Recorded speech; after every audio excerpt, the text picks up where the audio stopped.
अगर 80 करोड़ पूरे जनता आ जाती दिल्ली में तो अमित शाह और मोदी जी तो रहते ही नहीं यहाँ। सीटें बढ़ रही हैं, घट भी जाएंगी, लोकतंत्र है, सीटें हम बढ़ाते हैं तो घटा भी हम ही सकते हैं। लोकतंत्र का मतलब ही होता है कि बदल के आओ, ताकि हम इसको भी परखें और उसको भी परखें।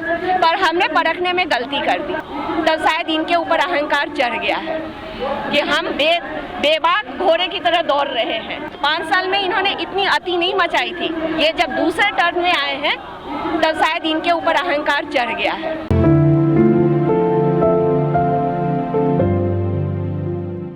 जी मैम, कहाँ से आए हो आप? मैं मध्य प्रदेश जबलपुर से आई हूँ। जबलपुर से आप? जी।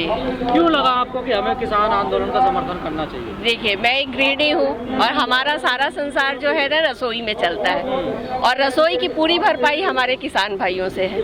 तो हमें ये लगा कि अगर इनके दुख दर्द को मैं नहीं समझूंगी तो मेरा भी भविष्य फिर जो है दांव पे लगेगा।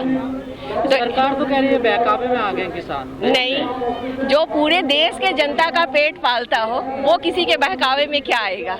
लेकिन आप जहाँ से आई हैं, शिवराज सिंह तो कह रहे हैं कोई आंदोलन नहीं कर रहे मध्य प्रदेश का, एक किसान भी विरोध नहीं कर रहा। वो तो सपोर्टर है सरकार के, तो वो तो बोलेंगे ही, पर जो जमीनी हकीकत है वो तो हम भी जानते हैं और आप भी जानते हैं। वो तो मजाक भी बना रहे इस आंदोलन के, कह रहे हैं कि ट्राली जोड़ने के लिए किसानों हर बड़ी चीज की जीत से पहले उसकी मजाक बनती ही है। राम जी भी जब लंका पे ये थे ना, तो रावण ने भी कहा था कि ये तो बानरों की सेना है, इनको तो मेरे राक्षस ऐसे खा जाएंगे गाजर मूली की तरह।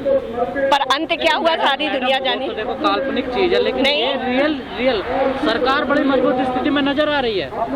अब ये तो वक्त बताएगा कि सरकार मजबूत। दिन हो गए हैं इस आंदोलन को चलते हुए। बड़ी चीज को पाने के लिए बड़ा त्याग करना पड़ता है, बड़ा बलिदान भी देना पड़ता है। टस से मच नहीं हो रही है बिल्कुल भी। अंत में देखते हैं, होगी ही, क्योंकि जहाँ से सरकार भी आज खड़ी है खाना खा के ताकत है, तो जब ये अनाज नहीं उपजाएंगे, खाएंगे नहीं तो कहाँ जाएंगे। सरकार तो यहाँ तक कह रही है कि जिन लोगों के पीछे जनता किसान आ रहे हैं ना, हाँ। उनकी हमारे पास लिस्ट है, मुंह मत खुलवाइए हमसे। सरकार की भी तो लिस्ट जनता के पास है, जनता भी तो मुंह खोलेगी। कहाँ मुंह खोल लेता, हर जगह जीत। सब कोई खोल रहे हैं। आज आप 2014 से लेकर 2021 में खड़े हैं, फर्क तो आपको भी समझ में आ रहा है। लेकिन अमित शाह जी कहते हैं 50 साल बात करेंगे देश में। अब ये उनकी खुशफहमी है, आने वाले 50 साल में तो अभी हम लोग रहे न रहे, हमारे बच्चे रहेंगे तो वो इस चीज को तो जरूर देखेंगे। लेकिन जो कहते हैं वो सच्ची होता है। ये उनकी सोच है, हमारी तो सोच है कि हम सही है। जितने सीट बताते हैं इतनी आती है, और जहाँ कहते हैं जीतना वहाँ जीतते हैं वो। अभी बहुत कुछ उनके हाथ में है।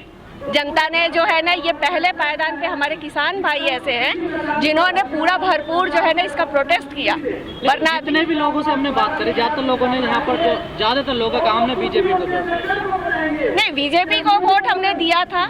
हमारे हिसाब से लगा था कि कांग्रेस के एक बदलाव होनी चाहिए। लोकतंत्र का मतलब ही होता है कि बदल के आओ, ताकि हम इसको भी परखें और उसको भी परखें। जो रामदेव है, जो बाबा रामदेव, वो कहते हैं कि देश में कोई विकल्प नहीं है मोदी जी के अलावा। रामदेव जी भी तो सोचते थे कि उनके अलावा भी विकल्प नहीं है। उन्होंने तो कोरोना के टाइम में वैक्सीन निकाली थी, क्या हुआ? विकल्प निकलते हैं, हर चीज के निकलते हैं। जो 2 बड़े उद्योगपति हैं, अडानी और अंबानी, वो कह रहे हैं कि हमको इसमें ना घसीटे किसान आंदोलन में, हम किसानों से डायरेक्ट कोई ना अनाज लेते हैं ना जमीन लेते हैं।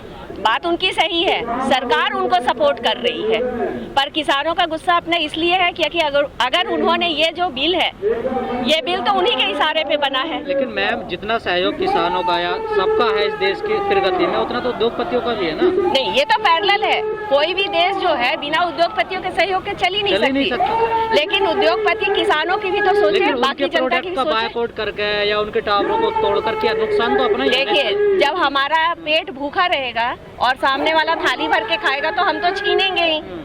तो बात वही हो रही है। किसान यहाँ 45 दिन से धूप के आपको मजबूत करने के लिए कानून लाइए, सरकार कह रही है आधुनिक बनाएंगे, किसानों को मजबूत करेंगे। हमें ये ठंड में ठंडी लगती है तो हम स्वेटर पहनेंगे, ये हमारा सोच है। लेकिन जरूरी नहीं है कि जितनी ठंड मुझे लग रही है उतनी आपको भी लग रही है। मैं 2 स्वेटर पहनूं तो जरूरी है कि मैं आपको भी बोलूं कि आप भी 2 स्वेटर पहनो? नहीं है। सरकार ये भी कह रही है ना कि देश में 80 करोड़ किसान है, कहाँ 80 करोड़ हमारे साथ है। अगर 80 करोड़ पूरे जनता आ जाती दिल्ली में तो अमित शाह और मोदी जी तो रहते ही नहीं यहाँ। तो वही तो कह रहे हैं कि हमारे साथ है किसान। आ जाएगी, आ जाएगी। तो यही अगर सरकार इसी तरह हट पे अड़ी रही तो 80 करोड़ जनता भी दिल्ली में आ जाएगी। रात भी कहा कृषि मंत्री ने कि उन लोगों का भी सम्मान करना चाहिए जो हमारे साथ हैं इस बिल को लेकर, इस कानूनों को लेकर। अभी तो बता तो रहे हैं, वो उस खुशफहमी में सपने को सुना रहे, सपने को देख रहे हैं कि जैसे लॉकडाउन में मैंने मजदूरों को पैदल चला दिया और सह के चले गए मजदूर, तो उन्हें उनके हिसाब से शायद ये किसान भी सह के वापस चले जाएंगे। लेकिन मैम वही बात है ना, पर ये अन्नदाता है, अगर ये पेट भर के हमें मजबूत करना जानते हैं तो ये इनके खरपतवार जब इनके गेहूं के बीज में उगते हैं ना, तो गेहूं के पौधों को सुरक्षित करते हैं और खरपतवार उखाड़ के फेंकते हैं।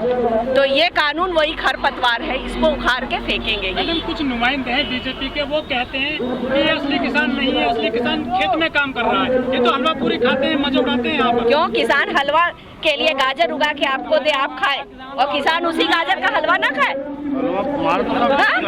किसान गाय पाले, उसके दूध हम पिए, और किसान उसी दूध से जो है मावा बना के हलवा में ना डाले। वो कह रहे नकली किसान है ये, असली किसान खेत में काम कर रहा है।